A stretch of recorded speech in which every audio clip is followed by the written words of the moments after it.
ചപ്പാത്ത് പൊരികണ്ണി നിവാസികളുടെ യാത്രാക്ലേശത്തിന് ഇനിയും പരിഹാരമായില്ല. മഴ പെയ്താൽ യാത്രാമാർഗം ചെളിക്കുണ്ടായി മാറുന്നതാണ് പ്രശ്നമാകുന്നത്. അധികൃതരുടെ അവഗണനയാണ് പൊരികണ്ണി ചപ്പാത്ത് റോഡ് സഞ്ചാരയോഗ്യമല്ലാതെ മാറാൻ കാരണമെന്നാണ് നാട്ടുകാരുടെ ആരോപണം. ഒരു മഴ പെയ്താൽ പൊരികണ്ണി നിവാസികളുടെ യാത്രാമാർഗം ചെളിക്കുണ്ടായി മാറും. ഈ ചെളിക്കുണ്ട് താണ്ടി വേണം പ്രദേശവാസികൾക്ക് പുറം ലോകത്തെത്താൻ. ഉപ്പുതറ പഞ്ചായത്തിലെ 12, 13, 14 വാർഡുകളിലൂടെയാണ് റോഡ് കടന്നു പോകുന്നത്. ആലിലെ MP പാലം തകർന്നതോടെ ജനങ്ങൾക്ക് പുറം ലോകത്തെത്താനുള്ള ഏക യാത്രാമാർഗമാണിത്. ഈ റോഡാണിപ്പോൾ കാൽനട യാത്രയ്ക്ക് പോലും യോഗ്യമല്ലാതെ തകർന്നു കിടക്കുന്നത്. വർഷങ്ങൾക്ക് മുമ്പ് ജനങ്ങൾ പിരിവെടുത്ത് നിർമ്മിച്ച് പഞ്ചായത്തിന് കൈമാറിയതാണ് ഈ റോഡ്. അന്നിരുന്ന ഭരണാധികാരികൾ റോഡ് സഞ്ചാരയോഗ്യമാക്കി നൽകാമെന്ന് ഉറപ്പും നൽകിയിരുന്നു. എന്നാൽ വാഗ്ദാനം മാത്രമായി ഒതുക്കി. തുടർന്നും പാർപ്പിടിയും മറ്റുമിട്ട് റോഡ് സഞ്ചാരയോഗ്യമാക്കുന്നത് നാട്ടുകാരാണ്. കനത്ത വേനൽ മഴയിൽ മക്കെല്ലാം ഒലിച്ചുപോയി. റോഡ് ഇപ്പോൾ ചെളിക്കുണ്ടായി മാറിയിരിക്കുകയാണ്.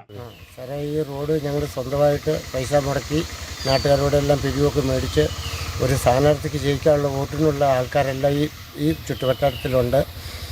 ഒരു ഡ്രോയിങ് പോലും കൊണ്ടുപോകാൻ പറ്റത്തില്ല. ഇതിൻ്റെ പാരായികളെ എത്ര വേഗം ഇതിന് നടപടി ഞങ്ങൾക്ക് സ്വീകരിച്ച് തരണം. അതുകൊണ്ട് ഒരു വണ്ടി പോലും കൊണ്ടുപോകാൻ പറ്റത്തില്ല. ഒരു ഡ്രോയിങ് കൊണ്ട് സമയത്തിന് ഓടി പോകാൻ പറ്റത്തില്ല. വണ്ടിയൊക്കെ എടുത്ത് അരക്കുകയാണ്.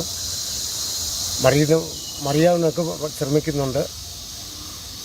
ഇതിന് അടിയന്തരമായി ഇതിൻ്റെ വരായികളെ എത്ര വേഗം ഞങ്ങൾക്ക് ഈ റോഡ് ഒന്ന് നടപ്പിലാക്കി തരണം. ചെളിക്കുണ്ടിലൂടെ ഇരുചക്ര വാഹനങ്ങൾ ഓടിക്കുമ്പോൾ അപകടവും ഉണ്ടാവുന്നുണ്ട്. ദിവസവും എന്ന പോലെ ഇവിടെ അപകടം ഉണ്ടാവുകയാണ്. 14-ാം വാർഡിൽ മാത്രമാണ് പഞ്ചായത്ത് റോഡ് കോൺക്രീറ്റ് ചെയ്തത്. റോഡിന്റെ ഭൂരിഭാഗവും തകർന്ന് ചെളിക്കുണ്ടായി മാറിയിരിക്കുകയാണ്. സ്കൂൾ തുറന്നാൽ സ്കൂൾ വാഹനങ്ങൾ ഓടുന്നത് ഈ റോഡിലൂടെയാണ്. അടിയന്തരമായി റോഡ് സഞ്ചാരയോഗ്യമാക്കിയില്ലെങ്കിൽ കുട്ടികളുടെ യാത്രയും ദുഷ്കരമാവും. ജനപ്രതിനിധികൾ കണ്ണു തുറന്ന് റോഡിന്റെ ദുരവസ്ഥയ്ക്ക് പരിഹാരമുണ്ടാക്കണമെന്നാണ് പ്രദേശത്തുള്ള 100ഓളം കുടുംബങ്ങളുടെ ആവശ്യം. Idukki vision news, Upputhara.